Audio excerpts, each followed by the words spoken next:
দূরে থেকেও যে একটা মানুষকে এইভাবে স্পেশাল ফিল করানো যায়, সেটা এই দাদাকে না দেখলে বোঝাই যেত না। হ্যালো এভরিওয়ান, আমি ছন্দা, আমার লোকেশন তালদি। তোমরা যদি কেউ আমার থেকে homemade cake, pizza, chocolate, cookies এই সমস্ত কিছু নিতে চাও তাহলে অবশ্যই আমার সাথে কন্ট্যাক্ট করে নিতে পারো। দাদা থাকে ব্যাঙ্গালোরে আর দাদার গার্লফ্রেন্ড থাকে চাম্পাহাটিতে। তো দাদা কেকটা অর্ডার দেওয়ার সাথে সাথে আমাকে বলে দিয়েছিল তুমি কিন্তু বাড়িতে গিয়ে কেকটা ডেলিভারি করে আসবে। আর আমি দাদাকে জাস্ট বলেছিলাম তুমি আমাকে একদিন বা দুদিন আগে একটু মনে করিয়ে দিও। আর দাদা আমাকে রোজ দিনে দুবার বা একবার ফোন করে বলতো বোন মনে আছে তো কেকটার কথা। আর আমার যেদিন যাওয়ার কথা ছিল সেদিন দাদা আমাদেরকে প্রচুর গাইড করে নিয়ে গেছে।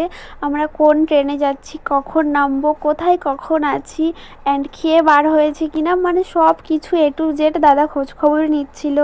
আর দিদির বাড়িতে যাওয়ার পর সবার ব্যবহার যে এত এত পরিমাণে ভালো সেটা সত্যি বলার কথা নয়। আমি আগেও অনেক বাড়িতে হোম ডেলিভারি করেছি, বাট এই রকম ব্যবহার আমি সত্যি কখনো পাইনি। তো এই কেকটা কিন্তু অনেক দিন আগের কেক, তো তারপরেও কিন্তু দিদির বাড়িতে আরও একবার যাওয়া হয়ে গেছে কেক ডেলিভারি করতে।